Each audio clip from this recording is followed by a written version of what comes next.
ఆంధ్రప్రదేశ్ రాష్ట్రం దేశంలోనే అత్యంత వేగంగా అభివృద్ధి చెందుతోందని, ప్రజా సంక్షేమ కార్యక్రమాల అమలులో కూడా ఏపీదే అగ్రస్థానమని తేల్చారు మేధావులు, సీనియర్ జర్నలిస్టులు.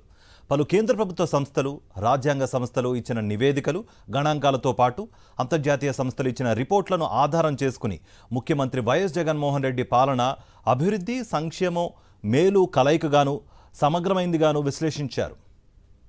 గడప గడపలోనూ సంతోషం చూడాలని, ఇంటింట ఆనందం ఉండాలని తప్పించే మనసు మన ప్రభుత్వంది అని చెప్పడానికి గర్వపడతా ఉన్నా. ఒక పూట తిండి కోసం అలమటించిన నిరుపేదలు సైతం అభివృద్ధి వైపు ప్రయాణం మొదలుపెట్టారు. రాష్ట్ర అభివృద్ధిలో తమ వంతు పాత్ర పోషిస్తున్నారు. దేశం నుంచి జరుగుతున్న మొత్తం ఎగుమతుల్లో ఆంధ్రప్రదేశ్ నుంచి 10% జరుగుతున్నాయి. ఇంకా మత్స్య రంగంలో నెంబర్ 1గా ఉంది. నికరంగా 2 అంకెల వృద్ధి రేటు సాధిస్తున్న రాష్ట్రం కూడా ఏపీనే. అయితే రాష్ట్ర ప్రజలకు గర్వకారణమైన ఎన్నో విజయాలను మరుగుపరిచేందుకు ఏపీలోని ప్రతిపక్షాలు కుట్ర చేస్తున్నాయని అంటారు సామాజికవేత్తలు. ఆంధ్రప్రదేశ్ అనేది కేవలం ఆంధ్ర అభివృద్ధికే కాదండి, ఈ భారతదేశ అభివృద్ధిలో కూడా చాలా కీలకమైన పాత్ర పోషిస్తుంది. ఇది చాలామందికి తెలియకపోవచ్చు. ఈ రోజున భారతదేశం నుంచి ఎగుమతి అవుతున్న వస్తువుల్లో దాదాపు 10% ఆంధ్రప్రదేశ్ నుంచే వెళుతున్నాయి. సంక్షేమానికి వచ్చేటప్పటికీ దాదాపు నేరుగా కానీ పరోక్షంగా కానీ దాదాపు 4 లక్షల కోట్ల రూపాయల వ్యయాన్ని చేసిన దేశంలోని ఏకైక ప్రభుత్వం ఏదైనా ఉందంటే అది జగన్మోహన్ రెడ్డి గారి ప్రభుత్వమే. ఏ ప్రభుత్వం కూడా ఇంత చేయలేదు, పెద్ద రాష్ట్రాలైనా.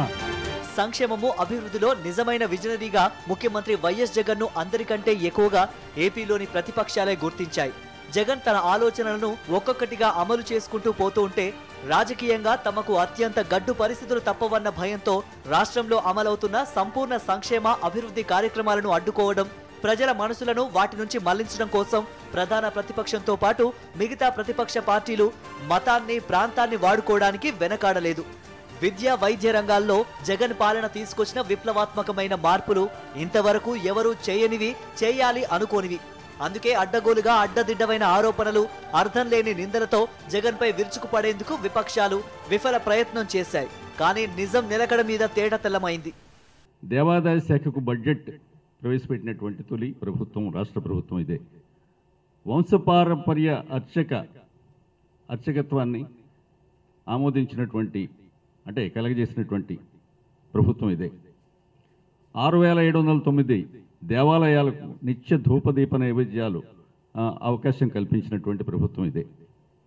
వాటికి ఆర్థిక సహాయం, దానికి కావలసినటువంటి నిత్య ధూపదీప నైవేద్యాలకు కావలసిన ఆర్థిక సహకారం అందిస్తుంది. అర్చకులకు కూడా పదవీ విరమణ ఏర్పాటు చేసింది. ముఖ్యంగా కరోనా మహమ్మారి వ్యాపించిన సమయంలో 40,000 అర్చక స్వాములు ఒక్కొక్కరికి 5,000 రూపాయల చొప్పున సహాయం అందించింది గవర్నమెంట్. మేధావులు, సామాజికవేత్తలు, పాత్రికేయ పండితులు దేశవ్యాప్తంగా ఇతర రాష్ట్రాల్లో ఉన్న పరిస్థితులు, ప్రమాణాలు, జాతీయ, అంతర్జాతీయ నివేదికలను అధ్యయనం చేసి వారి విశ్లేషణలు చెబుతున్నారు. అయితే రాష్ట్రంలో అతి సామాన్యుడు, కష్టజీవి మనోగతం ఎలా ఉందో కూడా తెలుసుకోవాలి. ఎందుకంటే విశ్లేషకుల అభిప్రాయం ప్రకారం ఇవాళ వైఎస్ జగన్మోహన్ రెడ్డిపై జరుగుతున్నది మామూలు రాజకీయ దాడి కాదు, పెత్తందారీలు చేస్తున్న మూకుమ్మడి క్షుద్ర రాజకీయ దాడి. రాష్ట్రంలో ఏ ఒక్క పేద సామాన్య కుటుంబాన్ని ఉదాహరణగా తీసుకున్న జగన్ ఆ ఇంటి పెద్ద కొడుకు, అన్నయ్య, మేనమామ, మొత్తంగా బాధ్యత తీసుకున్న ఆ ఇంటివాడు.